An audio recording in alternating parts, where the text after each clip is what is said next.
Right from the top, we've got the case of the state of Texas versus Larry Casas.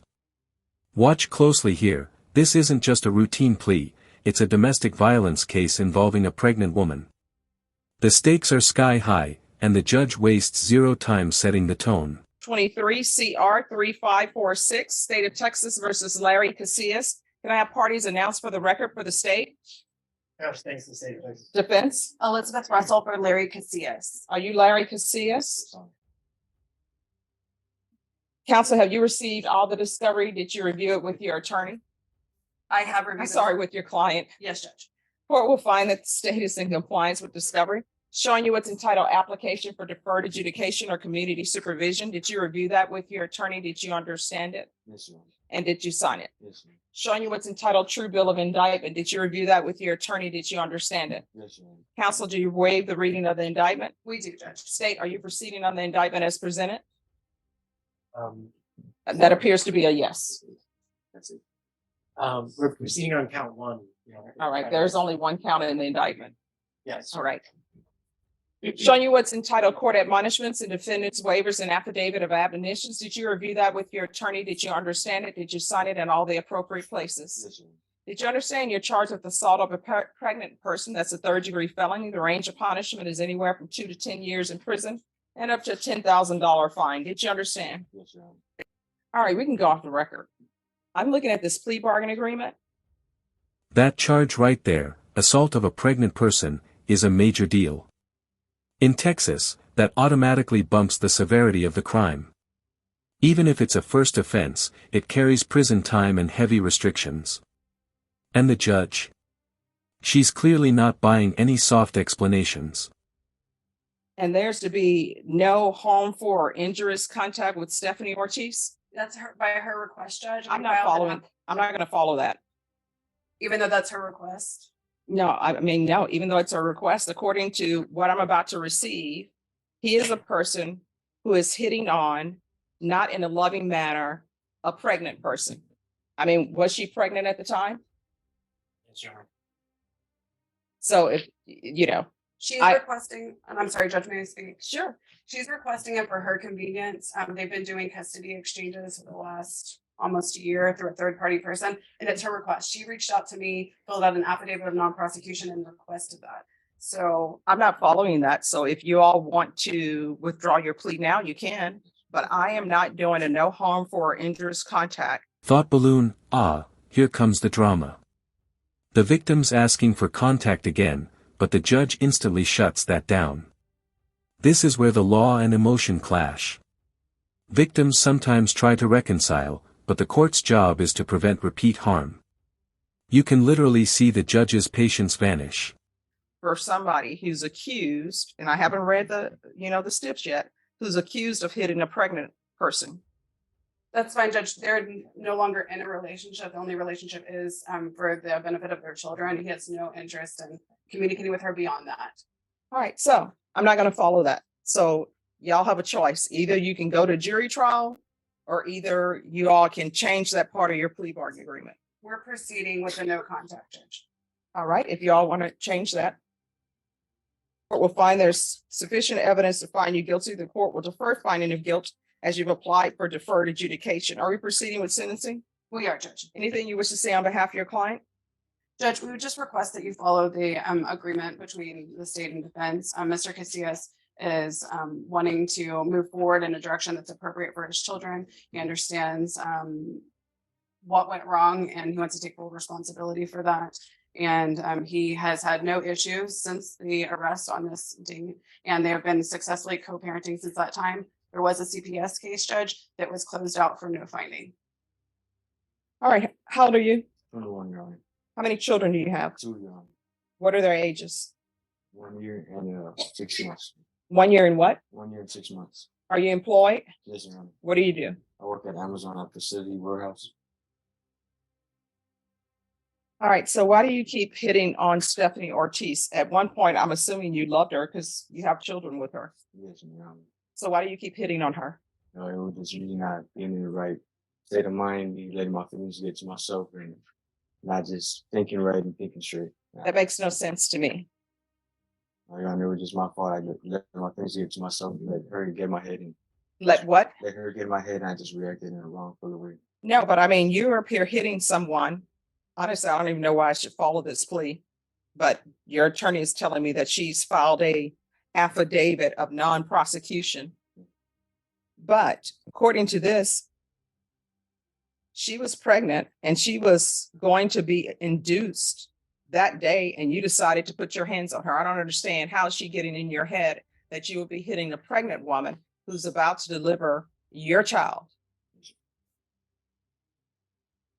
No, Your Honor, what that day was in the day we were supposed to get induced. That's the breaking point. The judge's tone shifts from procedural to personal. She's not just questioning, she's condemning. This is the kind of direct courtroom moment where accountability hits harder than any sentence. But I believe the hitting was before that, so it was just the marks that had came about. But you still hit her while she was pregnant and she was close to her due date. Not that it's appropriate to hit anyone anyway, No, it's not, Your Honor. but obviously she was pregnant. And what she's saying in this documentation, I want you to tell you the reason why I'm saying no contact, Yes, Your Honor. because what she's saying in this police report is this is not the first time that you've been abusive to her. And the police took photos and she had bruising and swelling to the eye along with busted vessels in her eye. That's what you did. So the two children you have, is this a boy and a girl, or two boys or two girls? Girl, and All right. So what's your daughter's name? Sarabella. she's a year and 7 months. All right. So she's a year and 7 months. I guarantee you she knows that you've been abusive to her mom. Do you love your daughter? I love her with all my heart. With all your heart? Would you do anything for her? I would, Your Honor.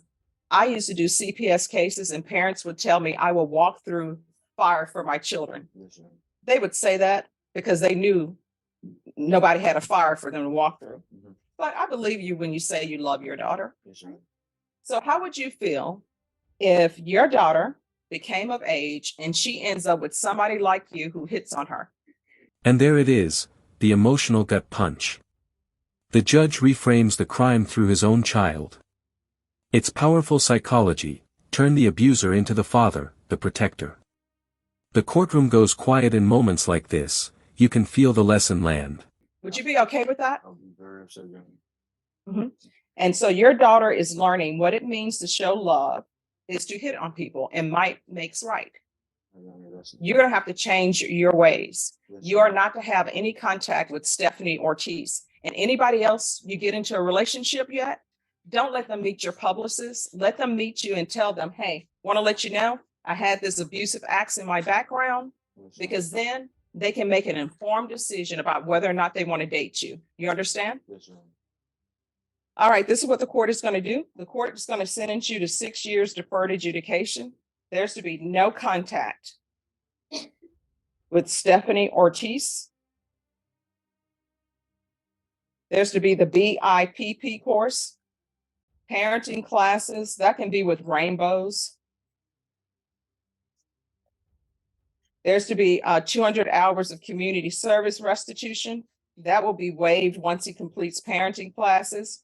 Regular reporting by Zoom or in person.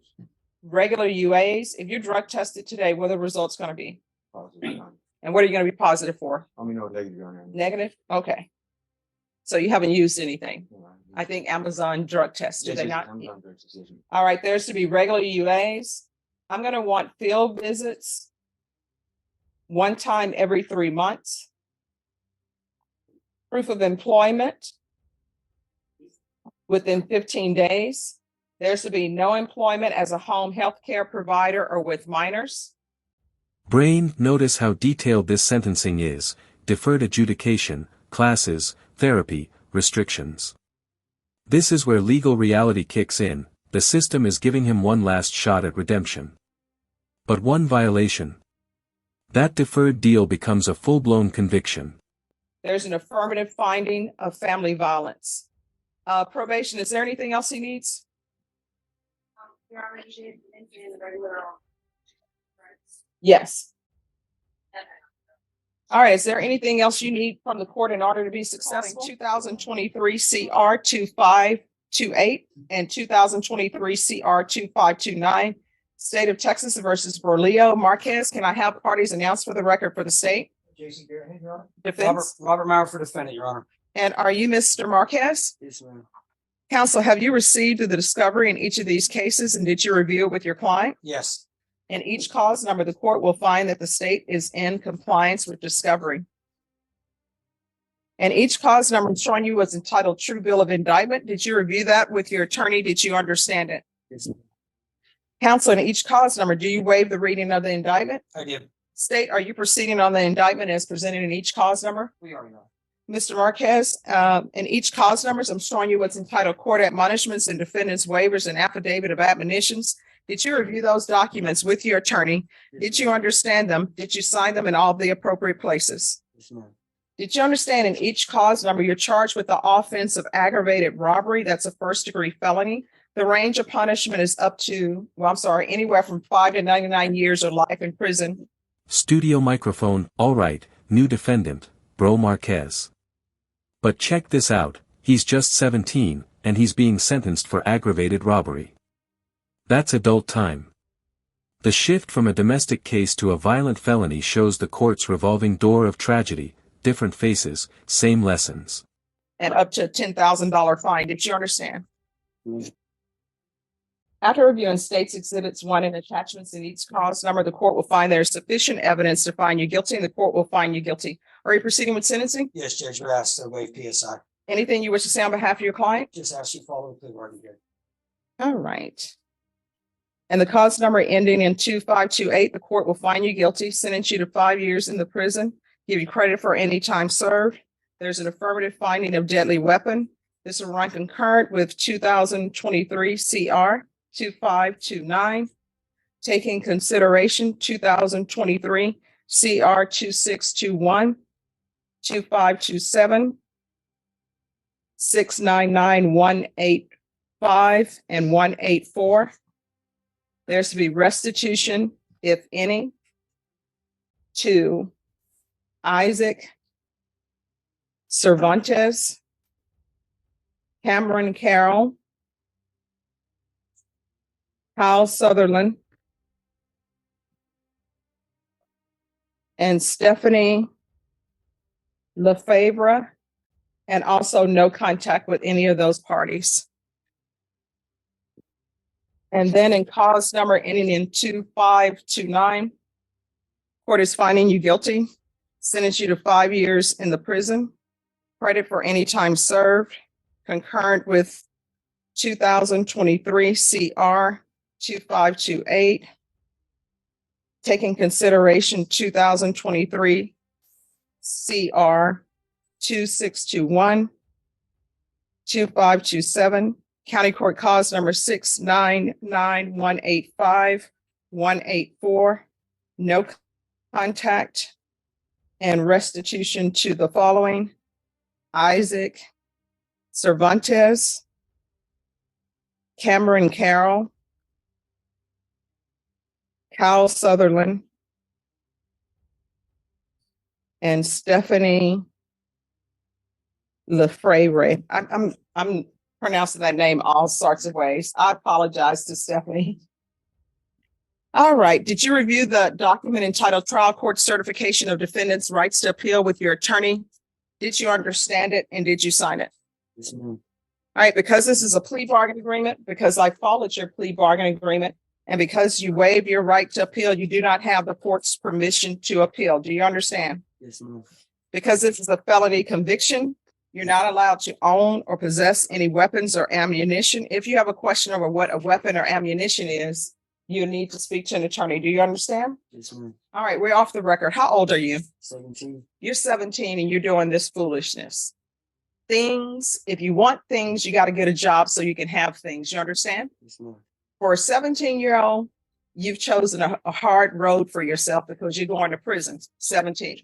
And you're going to be in prison with a bunch of people who are there for murders and other things. When you go to prison, don't become institutionalized. You're 17, you still have a chance to make something out of yourself and do better in your life. So keep your head down and do your time and try to improve yourself. You could even take college classes while you're at the prison. And if You dropped out of school and don't have your high school diploma, you can get your high school diploma while you're there. So don't come out of prison having just wasted time, okay? Speech balloon, and that's the part that hits hardest. The judge isn't angry, she's disappointed. She's practically begging this kid not to throw his life away. When a judge drops the robe and speaks like a parent, you know the system's trying, one last time, to break the cycle.